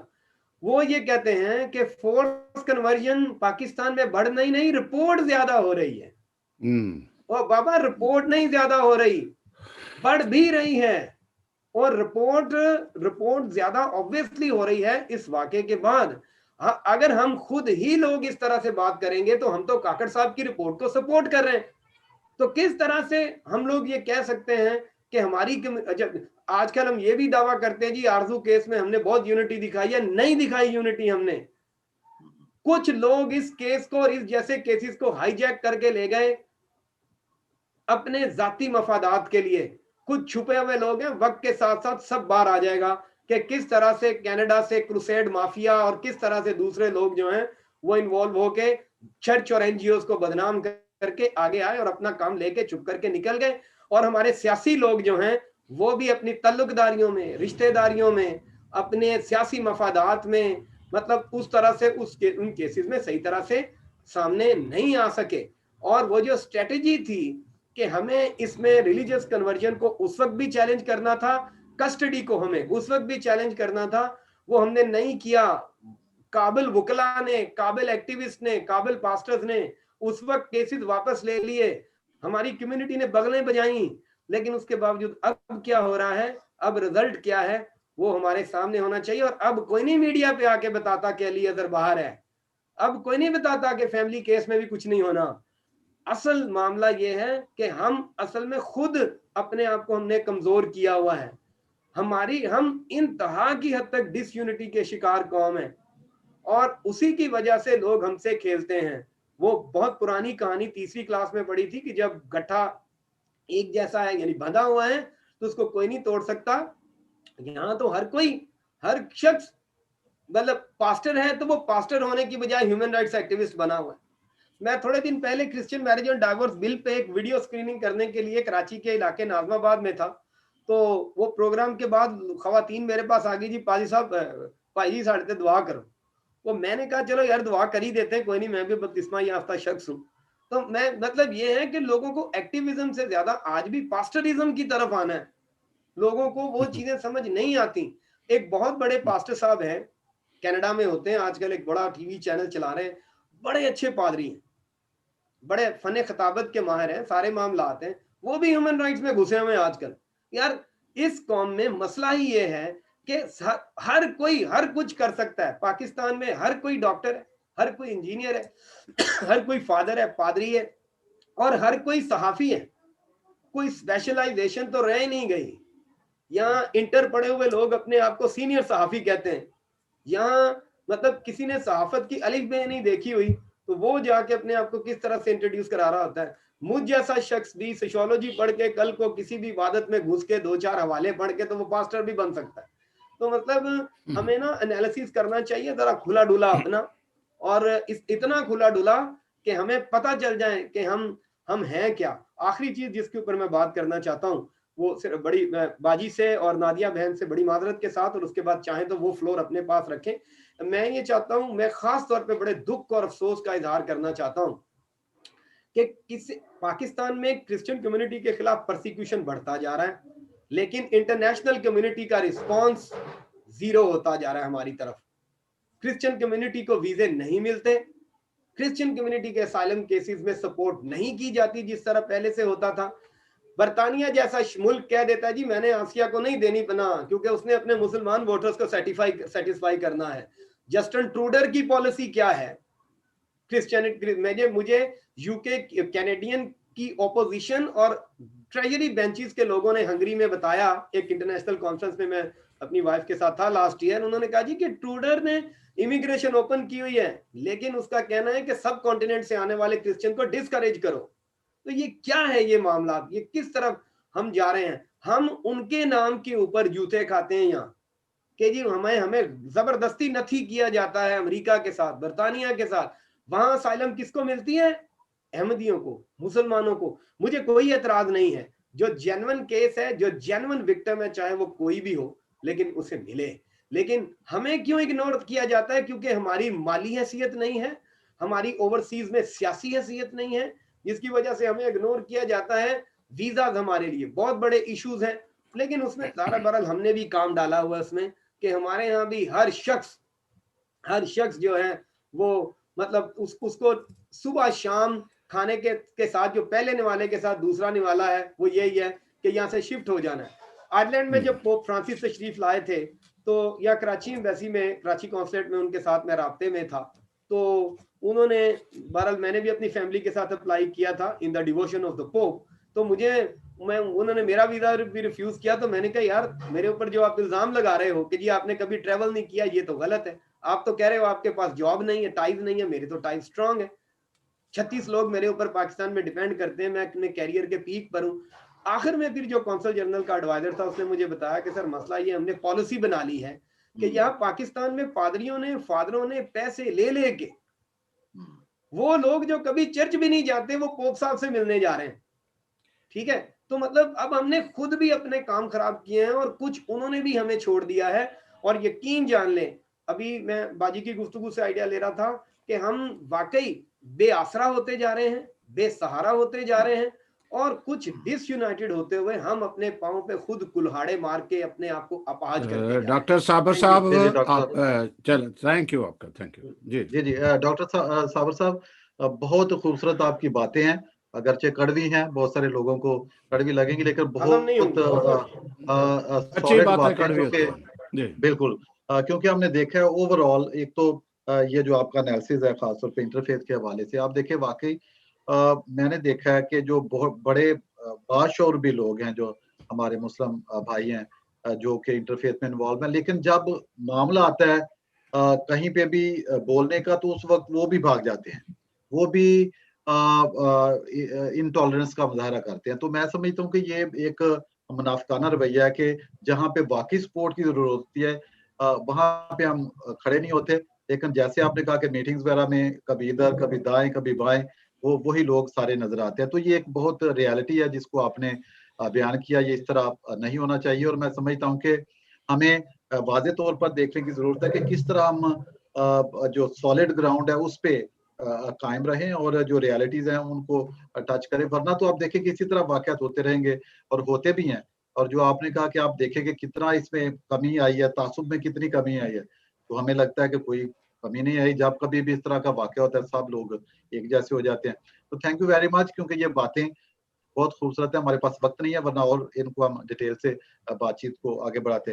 मैं अभी जो हमारे दूसरे दो पैनलिस्ट हैं, नबीला साहब है और नादिया मी साहबा, हम गुफ्तगू को कंक्लूड करते हैं क्योंकि प्रोग्राम कुछ जो है ज्यादा लंबा हो गया। नबीला साहिबा, आप ओवरऑल अभी सारी गुफ्तगू जो हमने सुनी, तो आप क्या पैगाम देना चाहेंगे? हम इस तरह कर लेते हैं कि so what is your message now after hearing the whole that? मैं क्विकली 3-4 पॉइंट्स बोलूंगी। एक तो ये है कि फोर्स कन्वर्जेंस वाला बेशक अजहर बाहर फिर रहा है, लेकिन जो सीरियस लोग हैं वो लोग नहीं जो फेसबुक पे रोज लगाते थे कि ये अपडेट है ये अपडेट। जो सीरियस लोग हैं वो इस बात से बहुत कंसर्न्ड है। और डॉक्टर शोएब सडल कमीशन जो है उसकी 5 को भी एक मीटिंग है, और पीटर जेकब साहब उसके लिए जा रहे हैं। और ये शोएब सडल कमीशन जो आपको पता है जस्टिस तसद्दुक जिलानी वाली जजमेंट के 7 पॉइंट्स हैं, उनमें काम कर रहा है और उनमें एक ये पॉइंट भी है। तो इस पे हमारा अभी भी बहुत कंसर्न है और हम अभी भी बहुत सख्त तरीके से इस जद्दोजहद में शामिल हैं और हम समझते हैं कि फोर्स कन्वर्जन पे लेजिस्लेशन होनी चाहिए या फोर्स कन्वर्जन के लिए कम से कम माइनर्स का ये जो सिलसिला है इस पे तो जरूरी बिल्कुल बात होने की जरूरत है। इसी को मानते हुए मैं दूसरा जो मेरा पॉइंट था वो यही था कि 2019 में बहुत ज्यादा शीरी मजारी इस बात पे कंसर्न थी कि वो Christian marriage and divorce act के लिए नई लेजिस्लेशन लेके आए। डॉक्टर याकूब बंगश, पीटर जेकब, इन्होंने बाकायदा ड्राफ्ट भी उनके साथ बनवाया और ये बिल्कुल तैयारी थी, पूरी शीरी मजारी पूरी तरह से तैयार थी, पर हमारे अपने चर्च ने इस बात को अपोज किया। हमारे जो पर्सनल लॉज हैं वो अपडेटेड नहीं है, जिसकी वजह से हमारी बच्चियां भी और हमारी कम्युनिटी को और भी कई तरीकों से नुकसान जो है वो हो रहा है। ये हमने 2020 में भी खोया है कि जो शीरी मजारी चाहती हैं और हम खुद इस पे जो कंसर्न लोग हैं चाहते हैं कि हमारी लेजिस्लेशन जो पर्सनल लॉज जो वो अपडेट हों वो नहीं हुए। डिस्क्रिमिनेटरी लॉज के हवाले से 2020 में कोई काम नहीं हुआ, लेकिन जो कुछ पॉजिटिव नबीला बात साहब, नबीला साहब माजरत के साथ यहाँ आप थोड़ा सा बताएंगे कि क्यों अपोज किया था, रीजन क्या दी थी, ताकि जो हमारे सुनने वाले हैं उनको थोड़ा सा पता चले, वरना वो बात जो है वो फिर उन्होंने कहा कि ये डिवाइन लॉ है और डिवोर्स की कैथोलिक चर्च में कोई गुंजाइश नहीं है।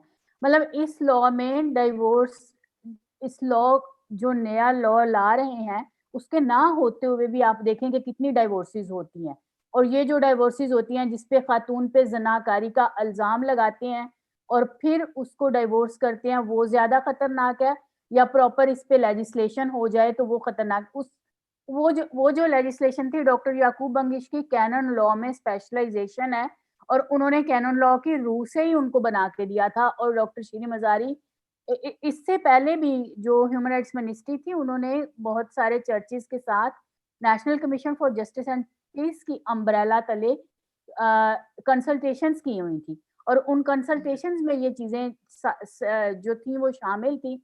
इसके बावजूद कुछ लोगों ने रिजिडिटी दिखाते हुए इस चीज को अपोज किया है और ये नहीं हुए। और मैं ये जरूर कहना चाहूंगी कि हमें 2021 में ये जरूर कोशिश करनी चाहिए कि हम अगले साल में अपने पर्सनल लॉज जो हैं उनको डेवलप करा सकें, डिस्क्रिमिनेटरी लॉज के खिलाफ स्ट्रगल कर सकें, उनमें तब्दीली आए।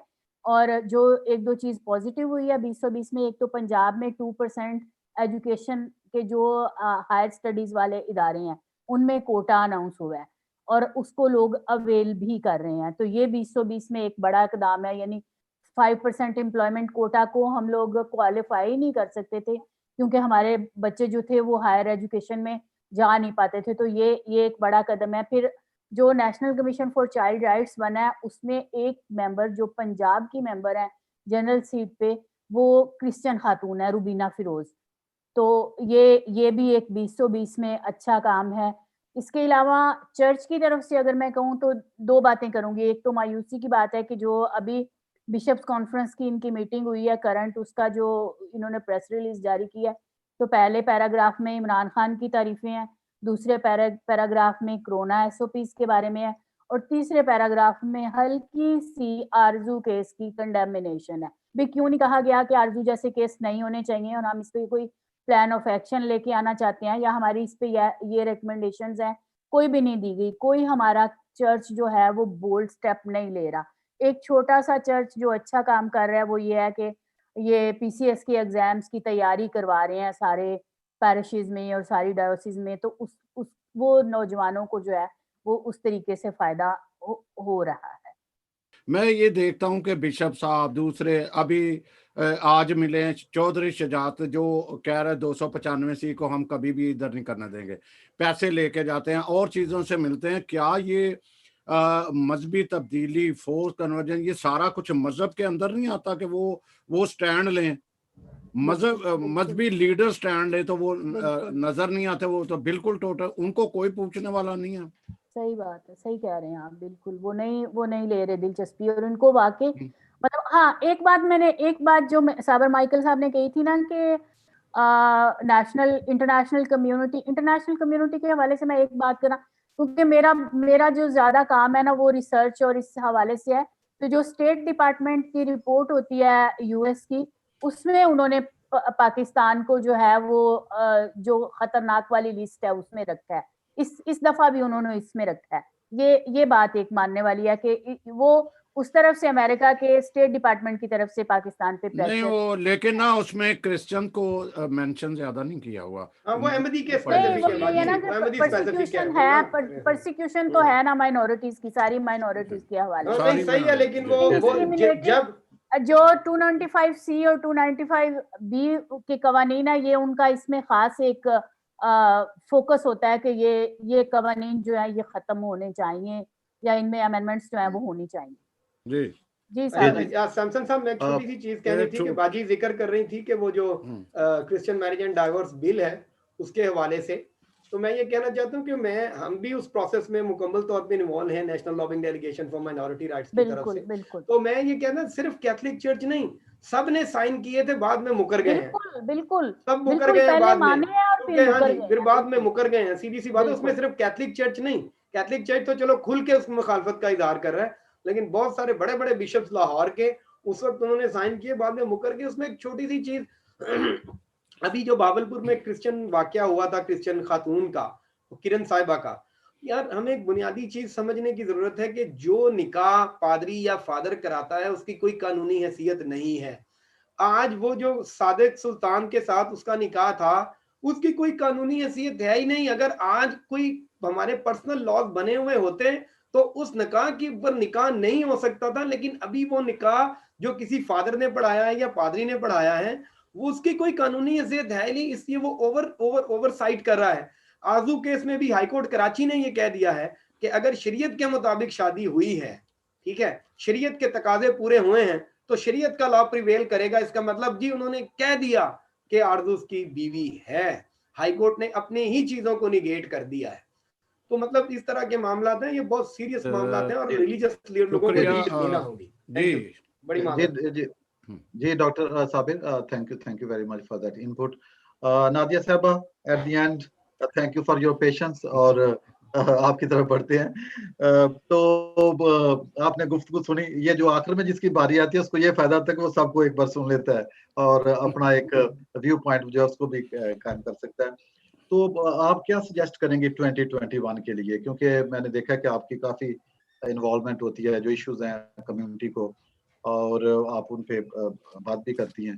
तो ये जो एक आपने पॉइंट देखा कि ये जो 2020 ने असरात छोड़े, आपने कहा कि शायद गुर्बत की वजह से जो हमारी बेटियां हैं, बहनें हैं, वो अट्रैक्टिव हो जाती हैं मुस्लिम्स की तरफ, तो इसको कैसे रोका जाएगा और आप क्या सजेस्ट करती हैं इंसानी हकूक के हवाले से, माइनॉरिटीज के हकूक के हवाले से 2021 में क्या करना चाहिए? मैसेज आपका क्या है? पहली तो जो है हमें इकोनॉमिकली हर एक इदारे को अपना किरदार अदा करना होगा, चाहे वो एनजीओ सेक्टर है, क्योंकि हम बहुत सारे फंडिंग जो है बहुत सारे प्रोजेक्ट्स में लगा रहे हैं, तो हम क्यों नहीं अपनी कम्युनिटी को स्ट्रेंथन करने की तरफ लगाएं। अभी गवर्नमेंट में और हमारे खुद रिलीजियस इंस्टीट्यूट्स ने कदम उठाया कि हमें उनको एजुकेशनली स्ट्रॉन्ग करके ताकि इकोनॉमिकली अगला स्टेप लिया जा सके, उनको इकोनॉमिकली राह पे बेहतर किया जा सके। तो ये तो एक स्टेप अच्छा है और उसके वक्त लगेगा लेकिन चेंज आने में। तो कोई भी चीज़ रातों रात नहीं हो सकती, हमें थोड़ा-सा पेशेंस भी रखना चाहिए और अपने आप को मेंटली और ग्रोथ की तरफ भी बढ़ाना चाहिए कि हमें वो वक्ती फायदे के लिए अपनी आने वाली जिंदगी को खराब नहीं करना चाहिए। बात हो रही थी अभी 295 सी जो सेक्शन है उसको निकालने के लिए। तो मैं आपको बताऊं कि हमारी पिछले दिनों जो क्रिश्चियन लॉयर्स की मुसलसल मीटिंग्स चल रही थी मुख्तलिफ एम्बेसीज के साथ और मुख्तलिफ इदारों के साथ, तो उसमें ये एक बात जो है वो आप जाके अपनी चीजें रखते हैं तो वो बहुत क्लियरली कहते हैं कि हम इस लॉ के अगेंस्ट नहीं है। हाँ, जो है इसका मिसयूज़ नहीं होना चाहिए क्योंकि वो कहते हैं हम तो खुद इसके हामी हैं कि ये लॉ एग्ज़िस्ट करना चाहिए। तो इस बहस में हमें पढ़ने की बजाय हमें ये देखना चाहिए कि प्रिवेंशन हम किस तरह कर सकते हैं। अभी मैं आज ही एक रिपोर्ट पढ़ी थी मौलाना जो अशरफी साहब है वो कह रहे हैं कि उन्होंने एक सेंटर बनाया है, कंप्लेंट सेल बनाया है कि मिनॉरिटीज के साथ फोर्स कन्वर्जन होती है, मिनॉरिटीज के साथ कोई डिस्क्रिमिनेशन होती है तो हमें फौरन इन्फॉर्म किया जाए। और उनके बकौल अभी तक सितंबर से ऑनवर्ड जब उन्होंने चार्ज संभाला तो 104 केसेस जो है ब्लैस्फेमी केसेस के हैं, उन्होंने रिव्यू की है और उसमें से वो कह रहे हैं 100 जो पर्सन है वो इनोसेंट है, हमने अपनी रिकमेंडेशंस भेज दी गई हैं। तो क्या हमें ये नहीं देखना चाहिए कि ये रिकमेंडेशन उन्होंने अब भेजी जो कि 10-10 साल, 8 साल या 5 साल, तो हमें अपना मैकेनिज्म ठीक करना है कि हमें लोगों को पहले तो बचाना भी है जो इस प्रॉब्लम में गुजर रहे हैं जेलों के अंदर, और साथ साथ अपने ग्रास रूट लेवल पे लोगों को इन्फॉर्म करना है कि ये चीजें जो हैं जो कि हम बेख्याली में बोल जाते हैं या फ्रैंकनेस में या स्लिप ऑफ टंग निकल जाती हैं कुछ चीजें जो कि बाद में जाके पूरी कम्युनिटी के लिए मसला बनती है। अब चड़र पिंड का जो वाकया है जिसमें वो पादरी साहब ने बहुत हाईलाइटेड है कि उन्होंने एक पोस्ट कर दी फेसबुक के ऊपर और उसके बाद जो है उस इलाके के अंदर खौफ और हरासा फैल गया और उनको निकलना पड़ा। तो क्या हमें खुद भी एजुकेट अपने लोगों को करना चाहिए, हम अपने नॉलेज का इस्तेमाल करते हुए लोगों को भी तो स्ट्रेंथन करें। हमारे यहाँ बहुत सारे मसले मसाइल हैं, लेकिन ये है कि स्टेप्स तो हमें उठाने होंगे और हम अगर दूसरों की तरफ देखते रहेंगे कि हमें कोई बाहर से आके वो मदद प्रोवाइड करेगा तो फिर वो मदद जो है वो आते-आते टाइम लगेगी, तब तक तो काम हो जाता है। तो हम किस तरह दूसरों पे ब्लेम करेंगे, पहले हमने अपनी पर्सनली जो है वो ज़िम्मेदारी भी निभानी होगी। जहाँ तक आपको बात बता दूँ गो कि अभी हम इसके ऊपर प्रोसीजर में हैं कि फ़ोर्स कन्वर्जन की जो आई मीन लड़कियाँ हैं या इसके ऊपर जो आगे मैकेनिज़्म बहुत तेज़ी से तैयार कर रहे हैं और होप सो अगले जो कुछ टाइम के अंदर हम आपके साथ खुद डायरेक्टली प्लान भी शेयर करेंगे कि किस तरह इसको बेहतर बनाया जा सकता है। क्योंकि इसके फ्रेजेज़ हैं, क्योंकि सारे एकदम में वो कहते हैं ना ओवर द नाइट मैजिक नहीं हो सकता, हमें बहुत कुछ प्लानिंग करके चलनी है। को के सबके पास ब्लेसिंग्स जो है वो फ़र्क-फ़र्क है और उसका इस्तेमाल जो है हमें चले मैं कहती हूँ कि जो जिसके पास भी आ रही है फंडिंग हो रही है नेशनली, इंटरनेशनली, तो वो उसको इस्तेमाल करे अपनी ज़ाती फ़ायदे के लिए, लेकिन साथ में कम्युनिटी को भी थोड़ा-सा उसका शेयर दे। वो कि अभी मैं इदारों के साथ जैसे हमारे रिलीजियस इदारों के साथ काम करते हुए मुझे एक अच्छा फ़ील होना शुरू हो गया कि हमारे रिलीजियस इदारे जो हैं वो एक अपनी जो ड्यूटी काफ़ी अरसे से छोड़ चुके हुए थे, दोबारा उसकी तरफ आना शुरू हो गए हैं।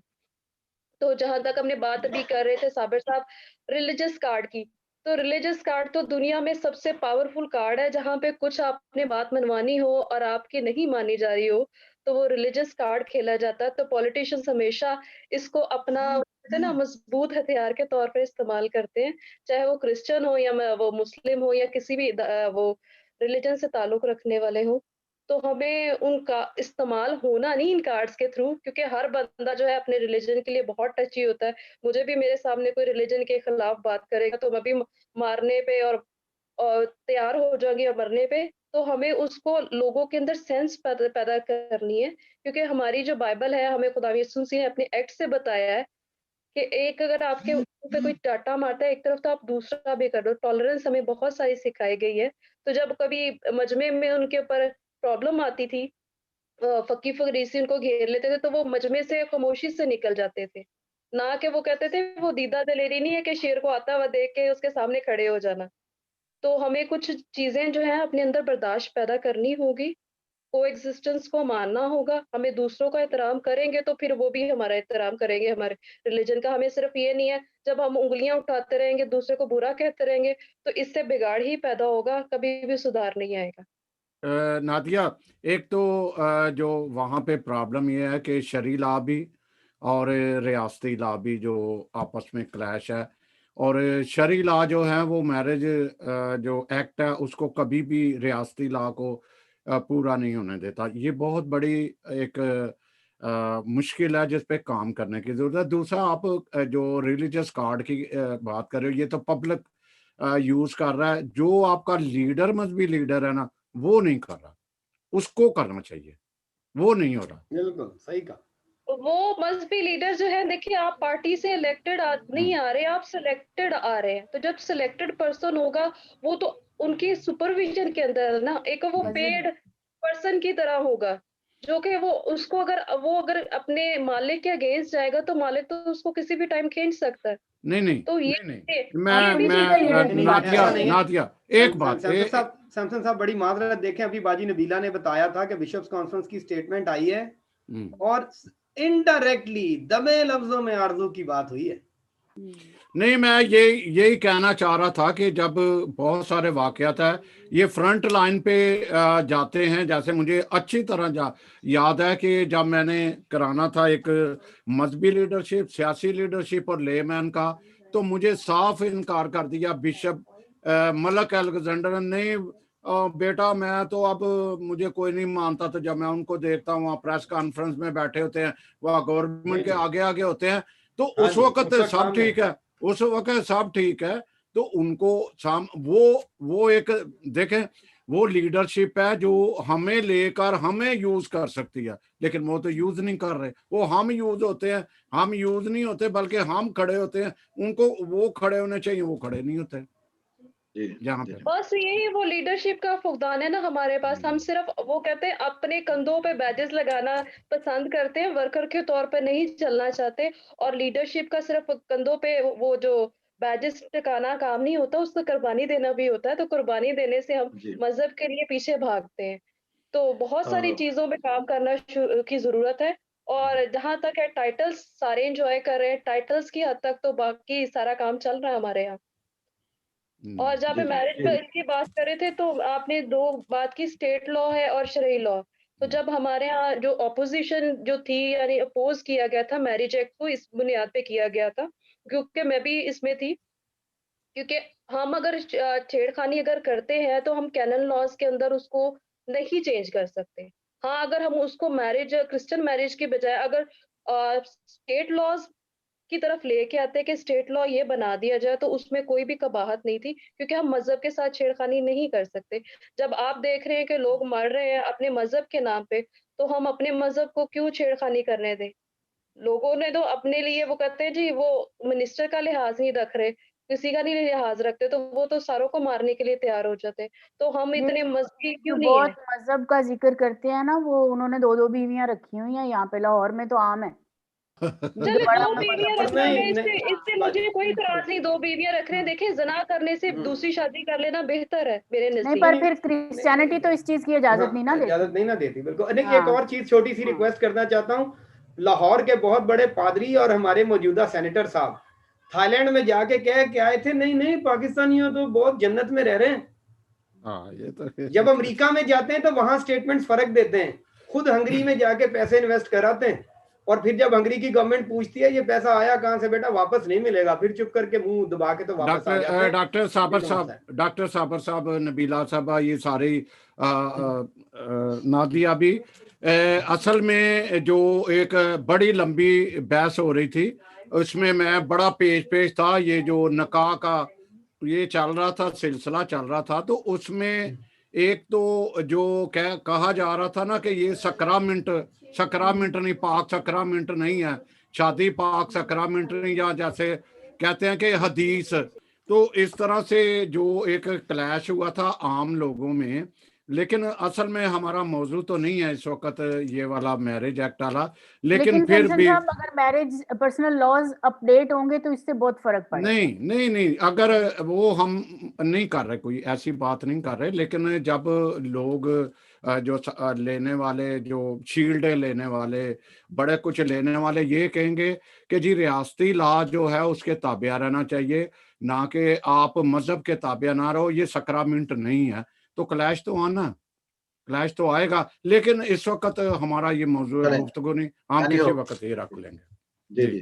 सैमसन साहब बहुत शुक्रिया, और क्योंकि हमारा टाइम जो है वो अभी खत्म हो रहा है, और मैं शुक्रगुजार हूँ अपने पैनलिस्ट का जिन्होंने आज की ये जो गुफ्तगू है उसमें हिस्सा लिया। और मैं समझता हूँ बहुत जामे जो गुफ्तगू हुई, और बड़े फ्रैंकली माहौल में, फ्रैंकनेस में हमने बातचीत की। और मैं समझता हूँ कि यही जो new castle Christian network channel जो है उसकी खूबी है कि हम यहाँ पे आके बातें जो है वो डिस्कस कर लेते हैं, और करनी चाहिए, क्योंकि अगर हम सिर्फ शुगर कोटेड ही बातें करते रहें, ठीक है, तो वो मेरा ख्याल है कोई हाल की तरफ नहीं हमें लेके जाएंगे। तो ये हम चाहते हैं कि जो भी हमारे पैनलिस्ट हैं वो अपनी बात जो है वो बयान कर सकते हैं, अगरचे कि कुछ लोगों को हो सकता है वो बातें थोड़ी सी सख्त लगे, बुरी लगे, लेकिन यही रियलिटी है। हमें सच्चाई जो है उसका साथ देना चाहिए और सच्चाई इंसान को आज़ाद करती है।